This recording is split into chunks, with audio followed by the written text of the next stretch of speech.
नमस्कार. नमस्कार. आमच्या यूट्यूब चॅनलमध्ये आपल्या सगळ्यांचं सहर्ष स्वागत आहे. मध्यंतरी आपण भावगीतांच्या प्रवासाला सुरुवात केली, पण सुमनताईंच्या अचानक निधनामुळे आपल्याला एक एपिसोड त्यांना आपण समर्पित केला होता. पण आता या भागापासून आपण पुन्हा एकदा गजानन वाटवेजी आणि बबनराव नावडीकर ह्यांच्या गीतांनी आणि आता पुन्हा एकदा आपण ह्या भागाची सुरुवात करत आहोत. मंडळी, रानात सांग कानात हे खूप जणांना आवडलेलं अवीट गोडीचं गाणं आपण पहिल्या भागात ऐकलं. तसंच अवीट गोडीचं गाणं आपण ऐकणार आहोत आता. कुणी आलं ग कुणी आलं. गायक अर्थातच बबनराव नावडीकर. कुणी आलं जीवाला वेड लावून गेलं. कुणी आलं जीवाला वेड लावून गेलं. नाही ठाऊक नाव, नाही ठाऊक गाव, नाही ठाऊक नाव, नाही ठाऊक गाव. मला पाहून उगीच हसलं, उगीच हसलं, उगीच हसलं. कुणी आलं जीवाला वेड लावून गेलं.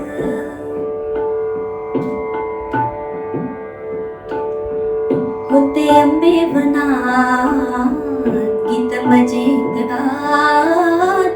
होते आंबे वनात गीत मजेत गात. तोच पाल्यात पाऊल वाजलं, पाऊल वाजलं, पाऊल वाजलं.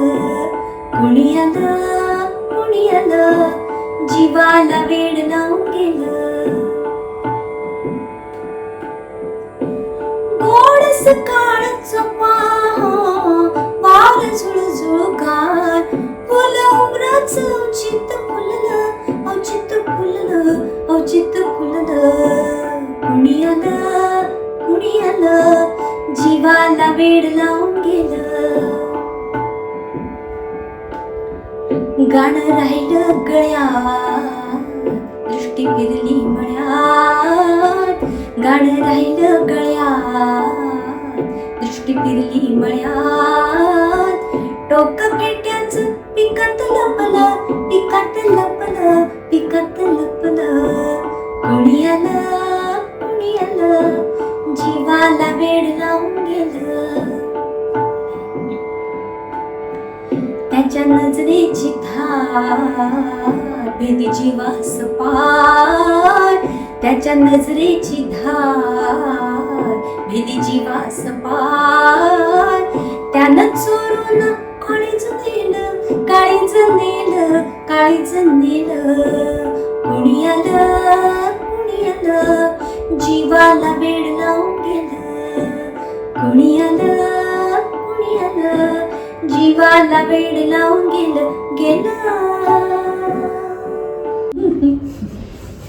म्हणजे आपण जे गाणं ऐकलं आता अतिशय गोड होतंच. बबनराव नावडीकरांनी गायलेलं. संगीत गजानन वाटवेचं होतं आणि गीत होतं रवी माडगुळकरांचं. मंडळी, मध्येच ना मी एक मुलाखत ऐकली बबनराव नावडीकरांची.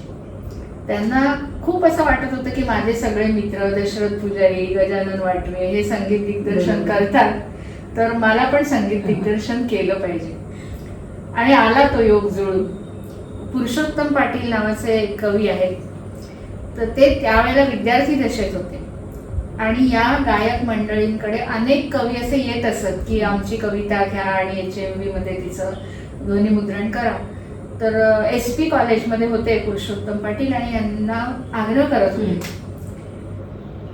त्यावेळेला अलका टॉकीजमध्ये नावडीकर म्हणतात की अंदाज सिनेमा लागलेला होता आणि त्याच्यातलं गाणं तुम्हाला माहितीच आहे सगळ्यांना, झूम झूम के नाचो आज गाओ खुशी के गीत.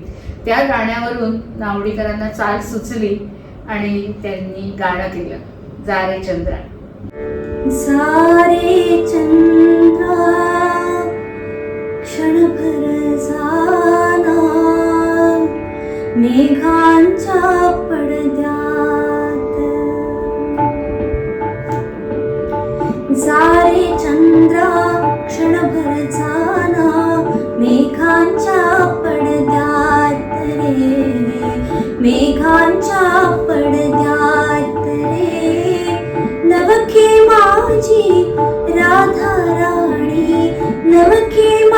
माझी राधा राणी लाजेत मनात रे, लाजेत मनात रे. सारे चंद्रा क्षणभर झाला मेघांच्या पडद्यात.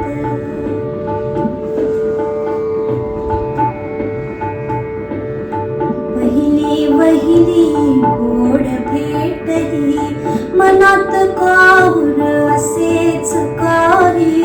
फुलावयाचे इथे फूल रे, फुलावयाचे इथे फूल रे. नव्याच उन्मादात रे, नव्याच उन्मादात रे. जारे चंद्रा क्षणभर जाना मेघांच्या पडद्यात रे, मेघांच्या पडद्यात.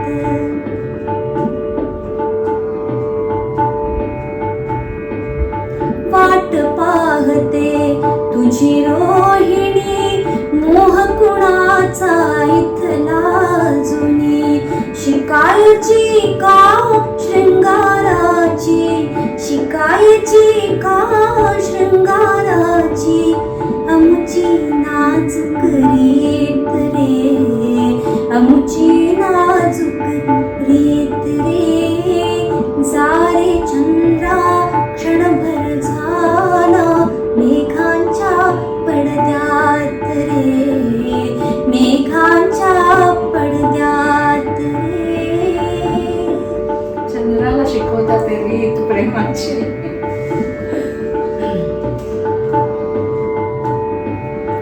पुरे येताना छळणू कसली तुझ्या प्रकाशी रती रुसली.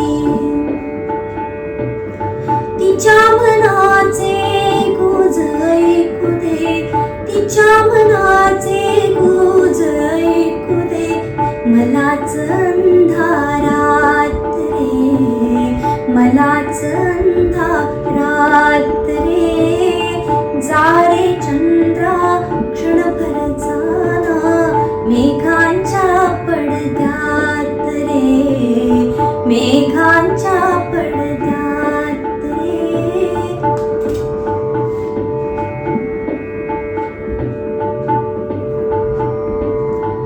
उद्या रात्रीला पुन्हाच ये पण आज रात्रीची ती मा सांगीन.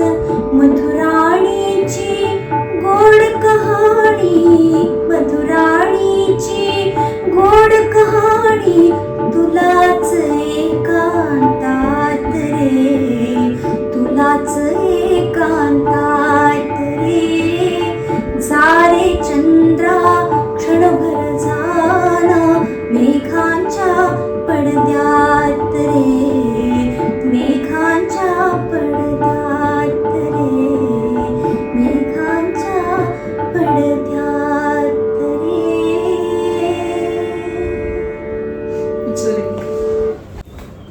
बबनराव हे बालगंधर्वांचे निस्सीम भक्त होते.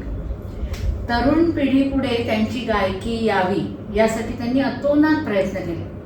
त्यांची छायाचित्र आणि माहिती याची जवळजवळ 1200 प्रदर्शनं बापरे, त्यांनी भरवली होती. केवढं डेडिकेशन, डेडिकेशन होतं. आणि त्यांना बोलवणंही आलं होतं बालगंधर्व याच्यात. त्यांनी काही कामही करण्याची संधी बालगंधर्वांबरोबर त्यांना मिळाली होती. आणि मी पाहिलेले बालगंधर्व असं पुस्तकही त्यांनी लिहिलं. त्यांचे मला वाटतं महिला म्हणजे स्त्री भूमिका पण त्यांनी केल्या होत्या का? हो, नावडीकरांनी स्त्री भूमिका केल्या. आवाज चांगला असल्यामुळे होती. आणि गीत रामायण जेव्हा पहिल्यांदा प्रसारित झालं आकाशवाणीवरून, त्या पहिल्या कार्यक्रमातही सहभागी होण्याची संधी नावडीकरांना मिळाली होती. आणि त्यांनी त्याच्यात म्हटलेलं गाणं होतं, उदास का तू आवर वेडे नयनातील पाणी लाडके कौसल्ये राणी. गीत अर्थातच गदिमांचं होतं. आपण पुढचंही गीत गदी माडगूळकरांचंच ऐकणार आहोत. बबनरावांच्या आवाजातलं आहे. अतिशय गाजलेलं गीत आहे त्या काळातलं, तुझ्या डोळ्याचं न्यारं पाणी. बागेश्री. तुझ्या डोळ्याचं न्यार पाणी र, तुझ्या डोळ्याचं न्यार पाणी, तुझ्या डोळ्याचं न्यार पाणी र, तुझ्या डोळ्याचं न्यार पाणी, बघू नकोस येड्या वाणी र, बघू नकोस येड्या वाणी र, तुझ्या डोळ्यात न्यार पाणी र, तुझ्या डोळ्यात न्यार पाणी, तुझ्या डोळ्याचा कळला भाव, तुझ्या डोळ्याचा कळला भाव, माझ्या जिव्हारी बसला गावर, माझ्या जिव्हारी बसला गाव, नग झुरूस मोरावानी र, नग झुरूस मोरावानी र, तुझ्या डोळ्यात न्यार पाणी र, तुझ्या डोळ्यात न्यार पाणी,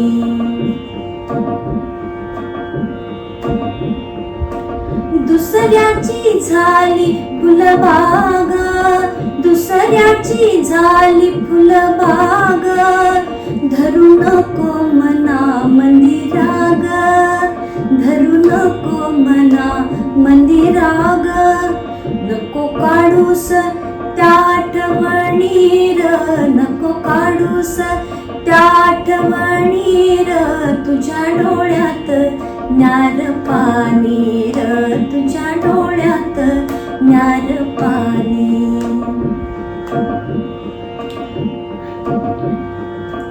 जीव लगा जाई विसरून, जीव लगा जाई विसरून, बालपणी अंबेवन, बालपणी अंबेवन, ते नदीच झुळझुळू पाणी र, ते नदीच झुळझुळू पाणी र, तुझ्या डोळ्यात न्यार पाणी र, तुझ्या डोळ्यात न्यार पाणी, बघू नकोस येड्या वाणी र, बघू नकोस येड्या वाणी र, तुझ्या डोळ्यात न्यार पाणी र, तुझ्या डोळ्यात न्यार पाणी र, तुझ्या डोळ्यात न्यार पाणी. सुंदर सुंदर अशा सुमधुर कविता पोचवण्याचं काम त्यावेळच्या या अनेक गायकांनी केलं आणि त्यातही अग्रभागी होते गजानन वाटवे, की अनेक अशा कविता शोधून त्यांना चाली लावण्याचं काम त्यांनी केलं आणि त्यावेळेला गणेशोत्सवात चौका चौकात त्यांचे कार्यक्रम होत असत. नाही, तुम्ही पण मला तुमची आठवण सांगितली, तुम्ही ऐकलं होतं live मला आठवतंय शाळेत होते मी आणि त्यावेळेला हॉलमध्ये कार्यक्रम होत नसत, रस्त्यावर स्टेज बांधायचे आणि आम्ही घरून सतरंजी घेऊन जात होतो आणि जागा अडवून बसत असो. फार छान वातावरण होतं ते आणि त्यावेळेला त्यांना नेहमी ज्या गाण्याची फरमाईश यायची ते गाणं होतं दोन ध्रुवावर दोघे आपण. ऐकूया आपण तुमच्या आवाजात. दोन ध्रुवावर दोघे आपण, तू तिकडे मी इकडे,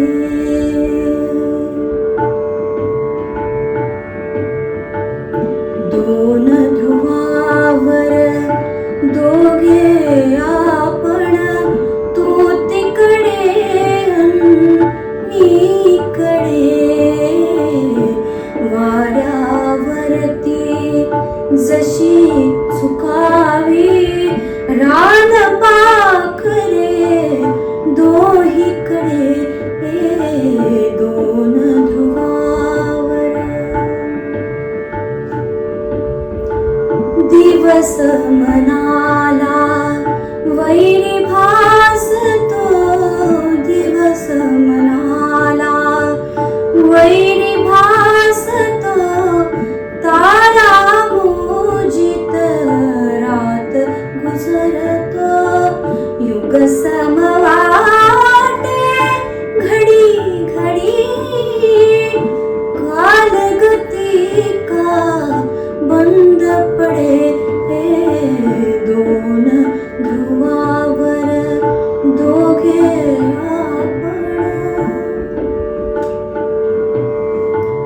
निश्वसिते तव सांगायाला पश्चिमवाला बिलगे मजला शीतल कोमल तुझ्या कराचा सर्वांगी जणू स्पर्श घडे हे दोन ध्रुवावर दोघे आपण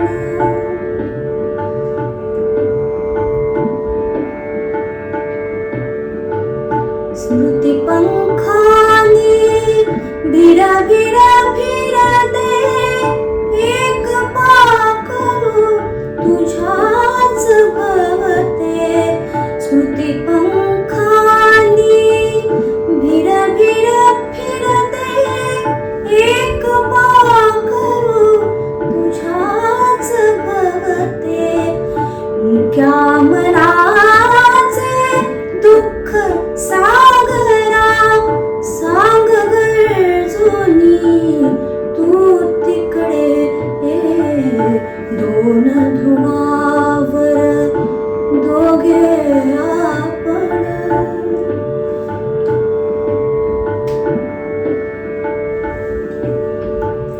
तोच असे मी खरही तेही तोच सखी संसार सेही तुझ्या वाचुनी शून्य पसारा प्राण तिथे देह इथे दोन ध्रुवावर दोघे आपण तू तिकडे मी इकडे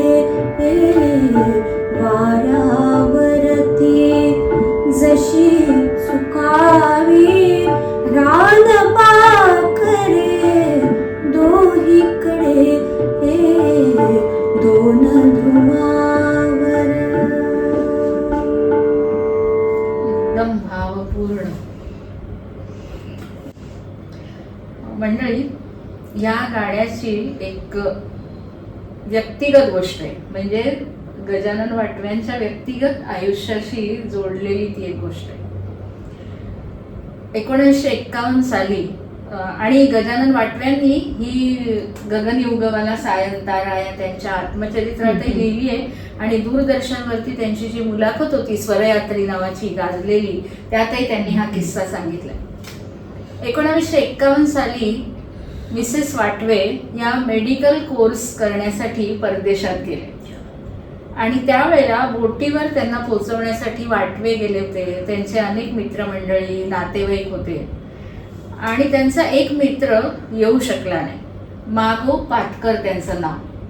पण त्यांनी त्या निमित्ताने एक कविता त्यांच्याकडे पाठवली होती आणि ती कविता होती दोन ध्रुवावर, म्हणजे ऍक्च्युअली कवीने लिहिलं होतं दोन दिशावर दोघे आपण, दोन दिशांना दोघे आपण, तू तिकडे आणि मी इकडे. वाटव्यांना अर्थातच तो मूड तसाच होता त्यांचा आणि त्याच दिवशी त्यांचा सेंट झेवियर्स कॉलेजमध्ये कार्यक्रम होता. संध्याकाळी ते कार्यक्रमाला गेले, त्यांच्या खिशात ती कविता होती.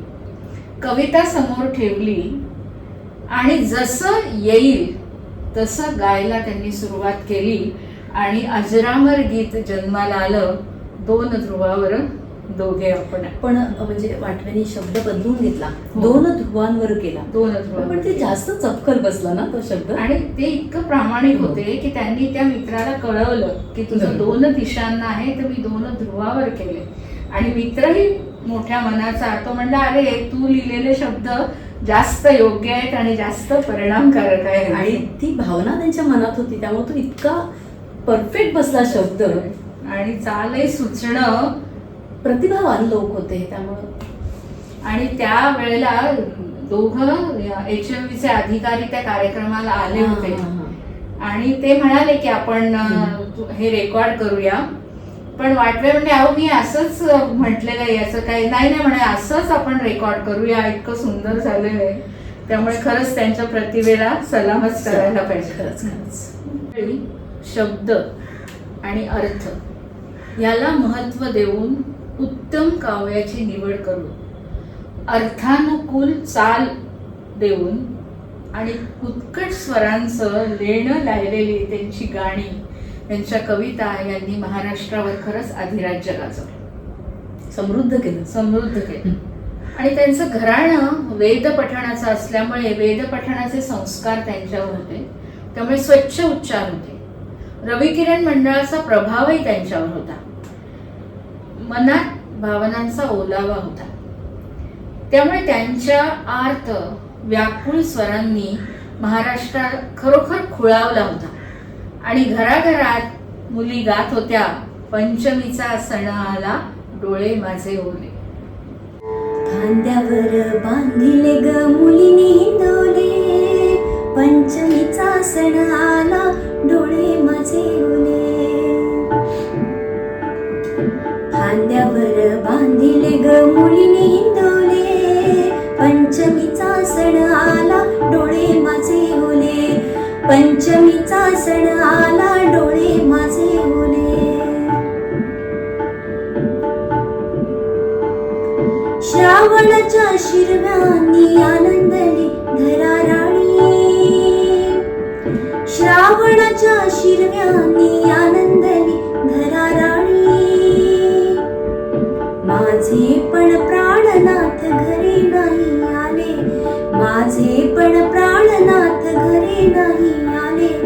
खांद्यावर बांधिले ग मुलीने हिंदोले, पंचमीचा सण आला डोळे माझे ओले. पंचमीचा सण आला डोळे माझे ओले.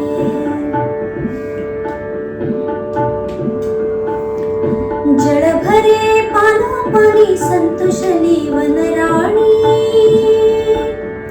जळभरे पानोपानी संतोषली वनराणी. खळा खळा वाहतात धुंद नदी नाले, खळा खळा वाहतात धुंद नदी नाले. खांद्यावर बांधिले ग मुलीने हिंदोले, पंचमीचा सण आला डोळे माझे ओले. पंचमीचा सण आला डोळे माझे ओले.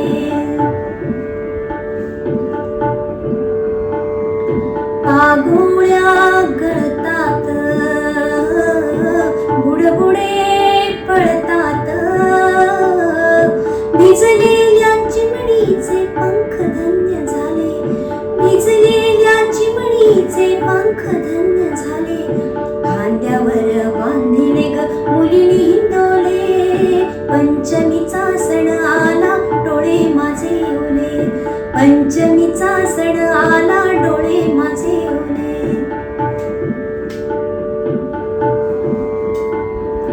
आरशात माझी मला पाहू बाई किती वेळा, आरशात माझी मला पाहू बाई किती वेळा. वळचणीची पाल काही भले बुरे बोले, वळचणीची पाल काही भले बुरे बोले. खांद्यावर बांधिले ग मुलीने हिंदोले, पंचमीचा सण आला डोळे माझे ओले. पंचमीचा सण आला डोळे माझे ओले.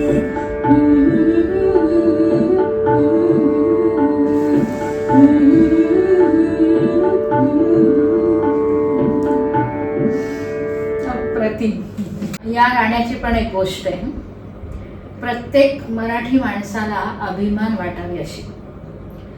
आपल्याला सगळ्यांना शंकर जयकिसन ही प्रसिद्ध संगीतकार जोडी आपल्याला माहिती आहे. जयकिसनचे वडील व्यवसायाने सुतार होते आणि गुजरात मधल्या एका छोट्या खेड्यातून केवळ गाण्याच्या प्रेमामुळे ते मुंबईत आले. आणि मुंबईत आल्यावर विनायक तांबे यांच्याकडे त्यांनी गाण्याचं शिक्षण घेतलं आणि शास्त्रीय संगीताची जाण त्यांना उपजतच होती. आणि आश्चर्य म्हणजे ते वाटव्यांचे परमभक्त होते. वाटव्यांची सगळी गाणी मुखोद्गत होती त्यांना. पण ही गोष्ट आहे एका चित्रपटाची, चोरी चोरी. आणि हसरत जयपुरींनी एक गाणं लिहिलं होतं, आपल्याला माहिती आहे, पंछी बनो उडती फिरू. जय किसन खूप अस्वस्थ होते कारण त्यांना त्याची चाल काही सुचत नव्हती. त्यांचं एक ठराविक हॉटेल होतं मरीन लाईन्सला, गेलॉर्ड्स म्हणून. गेलॉर्ड्स मध्ये ते जायचे, त्यांच्या ठराविक टेबलावर बसायचे आणि तसेच ते गेले. डू नॉट डिस्टर्ब असं त्यांनी सांगितलं, पण तरी त्यांना चाल काही सुचत नव्हती. ते बाहेर आले. गाडीत त्यांच्याकडे हार्मोनियम कायम असायची आणि घरी आल्यावर त्यांनी फांद्यावर बांधिले ग मुलींनी हिंदोळे हे गाणं ऐकलं आणि ठिणगी पडली. लागली चाल त्यांना सुचली. ती चाल सुचली आणि 2-3 दिवसांनी वाटवे त्यांना भेटले. तेव्हा वाटव्यांना त्यांनी सांगितलं की मी तुमच्या गाण्यावरून ही चाल उचलली आहे. काही मोठेपणा आहे. हो, त्यांना मोठेपणा. आणि पुढे वाटवे काय म्हणतात, अहो उचलली आहे काय म्हणता, मला स्फुरली, मला इन्स्पायर झालो असं म्हणा. आणि ते म्हणले पण तरी सुद्धा मला ना या गाण्यात काहीतरी कमतरता जाणवते. तर त्यांनी वाटव्यांना रिक्वेस्ट केली की तुम्ही ऐका आणि मला सुचवा काहीतरी. वाटव्यांनी शांतपणे गाणं ऐकलं, सिच्युएशन समजून घेतली आणि एकच शब्द सुचवला. त्या एका शब्दामुळे गाण्यात जान आली. ऐकवता? नक्की. पंछी बनूं उड़ती फिरूं मस्त गगन में, आज मैं आजाद हूँ दुनिया के चमन में. पंछी बनूं उड़ती फिरूं मस्त गगन में, आज मैं आजाद हूँ दुनिया के चमन में. हिल्लोरी हिलोरी हिलो हिलो हिलोरी, हिल्लोरी हिलोरी हिलो हिलो हिलोरी. हे वाटवेंनी सुचवलेलं, त्याच्यामुळे खरोखरच गाण्यात एक गंमत आली. वाटवे उगाचच मोठे झाले नव्हते. खूप कष्ट घेतले होते त्यांनी, प्रामाणिक कष्ट आणि स्वतःबद्दलचा पूर्ण विश्वास. एकदा पुण्यात सायकलवरून जात असताना त्यांना कोण भेटलं असावं? वसंतराव, म्हणजे साक्षात वसंतराव देशपांडे. आणि ते काय म्हणाले त्यांना, वाटवे तुझं गाणं मला अजिबात आवडत नाही. वाटवे काही बोलले नाही. पण पुढे देशपांडे असंही म्हणाले, पण मला भाई असं म्हणाला आहे. भाई म्हणजे पु ल देशपांडे. ते म्हणाले की अरे तू एकदा त्याचं गाणं ऐक, मग तुझं मत ठरव. पण आता तुला मी जर इतकं म्हणालोय की तुझं गाणं आवडत नाही, तर तू मला ऐकवणार का तुझं गाणं? वाटवे म्हणाले जरूर ऐकवणार, कारण माझ्या गाण्यावर पूर्ण विश्वास आहे. तुम्हाला नाही पण आवडणार एखाद वेळ, पण मी चांगला गातो याच्यावर माझा विश्वास आहे. ते म्हणे चल घरी. वसंतराव घरी घेऊन गेले. घरी मधू ठाणेदार तबल्याला होते. त्यांची वसंतरावांची सगळे घरातले लोक, आजूबाजूचे लोक, आणि 3.5 तास मैफल रंगली. 3.5 तास गाणं ऐकल्यावर वसंतराव म्हणाले की वाटवे माझं मत बदललं. तू तुझ्या शास्त्रीय गायनात, म्हणजे तुझ्या गायनात बरोबर, तू एकदम शास्त्रीय गायनाचा काय म्हणता येईल त्याला, दिग्गज आहे तुम्ही. तुमचं तुझ्या गाण्यातला शास्त्रोक्त गाणाराच आहे. म्हणजे त्यांचंही मन इतकं मोठं की त्यांनी मान्य केलं ते. कारण हे कुठलंच सोपं नाही यातलं. तसं म्हणजे क्लासिकल अवघड आहे, भावगीतही अवघडच आहे. उलट भावगीतात तुम्हाला 2-3 मिनिटात सगळे भाव मांडायचे आहेत आणि ते भावपूर्ण शब्दाच्या अर्थानुसार आलं पाहिजे गाणं. किती मोठी गोष्ट आहे. सुधीर फडके एकदा म्हणाले होते की शास्त्रोक्त संगीत जेव्हा एखादा गायक गातो तेव्हा त्याला गायला की अजून तंबोरे लागतात, बुवांचा सूर लागतो आहे, हे सगळं लोक ऍक्सेप्ट करतात, हळूहळू येतं. पण सुगम संगीतात तसा वावच नसतो अजिबातच की 3 मिनिटात तुम्हाला तुमचं सगळं मांडायचं पोचवायला लागतं. मंडळी, तपस्या, साधना आणि प्रामाणिक कष्टच इतका आत्मविश्वास आपल्याला देत असतो. वाटव्यांचं असंच एक गाजलेलं गाणं आपण आता ऐकणार आहोत, मोहनिया तुझे संगीत. कदाचित आपले सिनियर सिटीजन्स हे कार्यक्रम ऐकत असतील तर त्यांना सारीपाटाचा खेळ माहिती असेल. पूर्वी दिवाळीत तो खेळ खेळायची पद्धत होती. त्या सोंगट्यांच्या डावाचं रूपक वापरून रचलेलं हे प्रेमगीत आहे. आणि याची गंमत अशी आहे की वाटवे आणि राजा बढे या गाण्याचे कवी ते कॅडल रोडवरून HMV कडे बसनी येत होते. त्यांना गाणं सुचलं आणि बसच्या तिकिटावर त्यांनी गाणं लिहिलं. HMV ला पोचल्यावर 15 ते 20 मिनिटात वाटव्यांनी चाल लावली आणि गाणं तयार झालं. 2 दिवसांनी त्याचं रेकॉर्डिंगही झालं. याला आपण इन्स्टंट प्रेमगीत आहे हे. तर आणि इन्स्टंट चाल, इन्स्टंट लिहिलंय. तुम्ही पण आता इन्स्टंटली ऐकवा.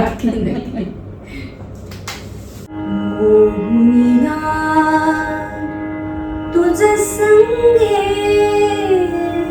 नयन खेळले जुगार, नयन खेळले जुगार.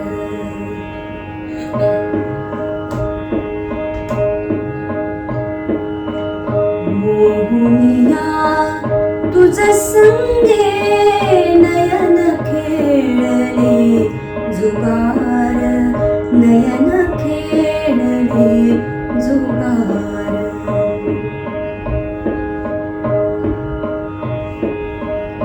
ओठावर रे हासे फेकिले रे फासे, खेळाचा होयनी कर हो जीवन जादूगार, नयन खेळले जुगार, नयन खेळले जुगार.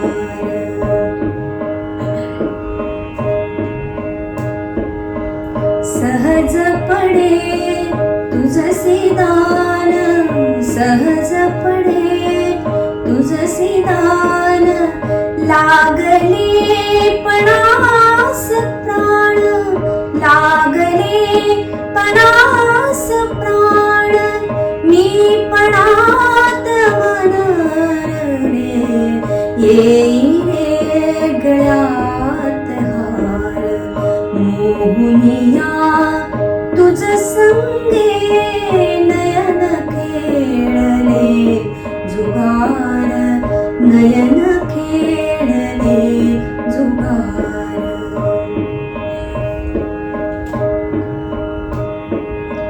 सारिले समोह रे, सारिले समोह रे, सहज अडविले सचिरे, सहज अडविले सचिरे. बंद झाली घरे, बंद झाली घरे, खेळ संपणार काय. मोहुनिया तुझ संगे नयन खेळले जुगार, नयन खेळले जुगार.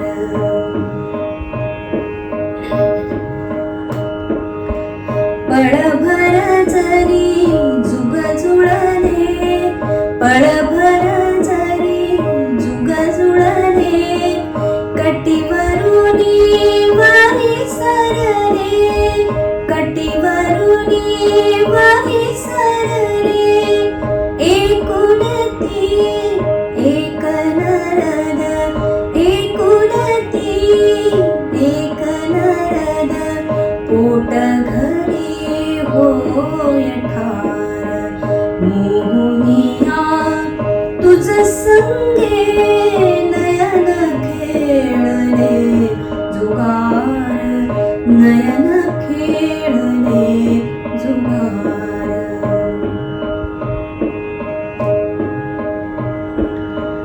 पटावरुनी लाज रे, बळे घरात मोहरे, पटावरुनी लाज रे, बळे घरात मोहरे. बाजू बिन तोड मला, बाजू बिन तोड मला, देई चतुर हा खिलार, देई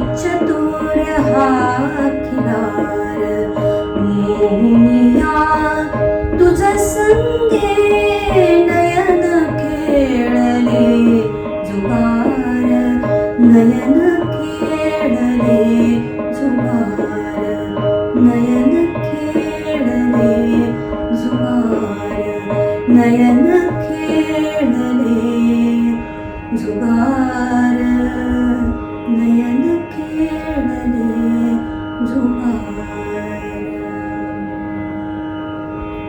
रचना अप्रतिम, संगीत अप्रतिम आणि तुम्ही गायलंही अप्रतिम. सुंदर. मोहनिया तुझं संगे या गाण्याचा मोह अनेकांना पडला. रवींद्र साठ्यांनाही तसंच झालं आणि त्यांनी वाटव्यांची परवानगी घेऊन स्वतःच्या आवाजात 2 कॅसेट्स काढल्या सागरिका कंपनीतर्फे. पहिल्या कॅसेटचं नावच होतं मोहनिया आणि दुसऱ्या कॅसेटचं नाव होतं गगनी उगवला सायंतारा. रवींद्र साठे म्हणतात की 1948 साली वाटव्यांची ही ध्वनिमुद्रिका निघाली आणि त्यांनी 78-79 साली पुन्हा त्यांना ती गावीशी वाटली. यातच त्याचं मोठेपण आहे आणि ग्रीन म्हणू शकतो याला, एव्हरग्रीन. आणि वाटव्यांचंही मोठेपणा इतका की त्यांनी रवींद्र साठ्यांना शिकवलं आणि परवानगी तर दिली, शिकवलं आणि आणखीन नवीन गाणी सुद्धा त्यांच्याकडनं बसवून घेतली. तर त्या कॅसेटचं त्यांनी निवेदन पण त्यांच्या आवाजातच आहे. हो, सुरुवातीला आहे. सुरुवातीला जे सुरुवात आहे ती ते असं छान म्हणतात ते की ही गाणी म्हणजे माझ्या सुकन्या आहेत आणि या सुकन्यांना वेगळं रूप दिलं रवींद्र साठ्यांनी. किती छान म्हटलं. मंडळी असंही म्हणतात की मोहनिया तुझं संगे आहे ना, याच्यावरून प्रसिद्ध मेरा नाम जोकर मधलं गाणं आहे जाने कहाँ गए वो दिन, हे बेतलेलं आहे असं म्हणतात. राग शिवरंजनी. शिवरंजनी राग जरा गुणगुणून बघता का?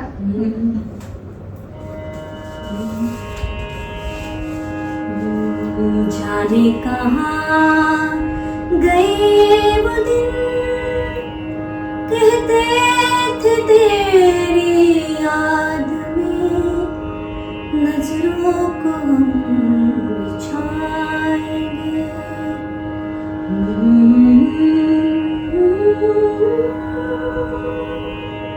वाटतंय ना, साम्य वाटतंय. आहे, साम्य आहेच.